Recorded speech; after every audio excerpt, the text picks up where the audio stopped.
This is Terrence Andre Banks with Information Age Financial Solutions coming to you about New York City and is the most financially distressed city in the nation. New York City speaks to my heart. It's my birthplace, place I've lived at most a good portion of my life, and place I'm known well, familiar, a lot of still friends and family there. New York City is officially the most financially distressed metropolis in America, according to local debt counselors and financial analysts. The reason why this article stuck out to me because I was a debt counselor for this particular company that they're going to mention inside the article, but also to show you where we're at in the economy and why we need to do different solutions and think differently, especially when the economic times that we face now and in the future.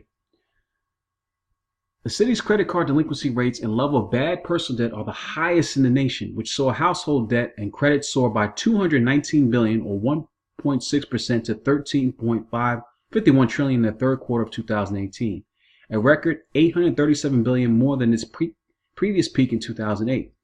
Facing an environment of mounting personal bankruptcies and financial meltdowns, unprecedented numbers of local residents are just one paycheck away from total monetary disaster. The latest surge in toxic debt is blowing a huge hole in New York's personal finances, these experts say. 40% of Americans recently said they could not cover a $400 emergency, and that proportion may be even higher in New York City, analysts say.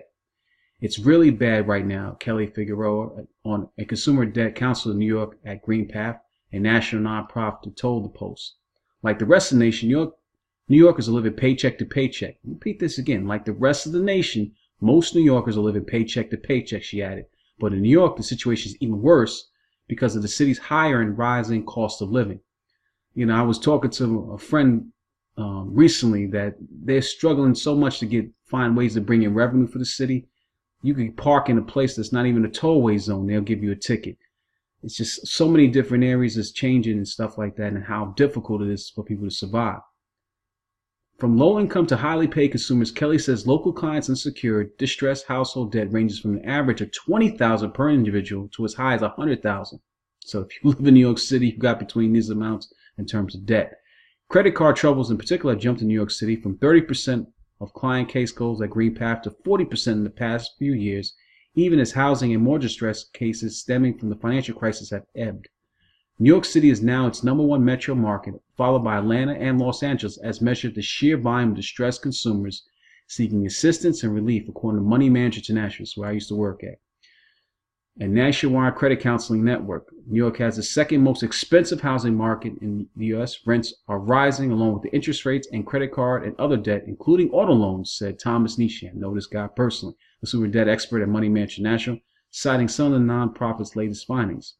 A large population with average wages well above the national average and a low unemployment rate can give residents the courage to take on large credit card balances, and debt analysts say.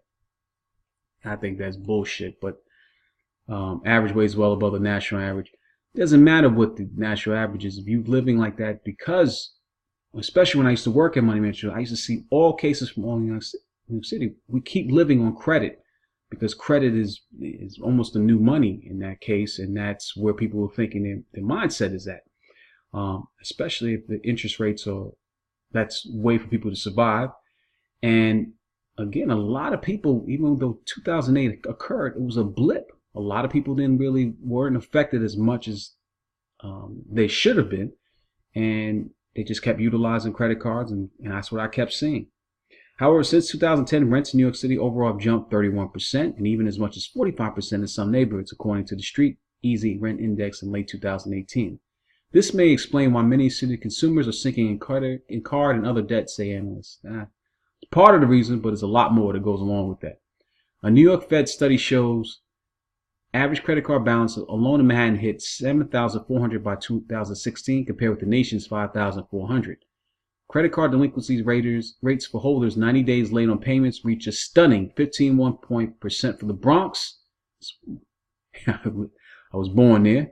And nearly 10% citywide, compared with 8.3% nationwide. Analyst figures those balance and delinquency rates have since ticked up further in New York. It's a shame to see. But New York City is supposed to be one of the most prominent and financially stable places in the world, especially compared to per capita. But as we see, New York is the most financially stressed city in the nation. Is showing a different tune.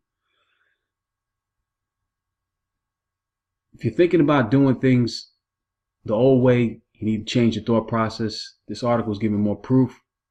I'll put a link inside the description. As always, think things differently, do things differently. And until my next video, if this video has been any value to you, please subscribe, leave some comments, and I'm out.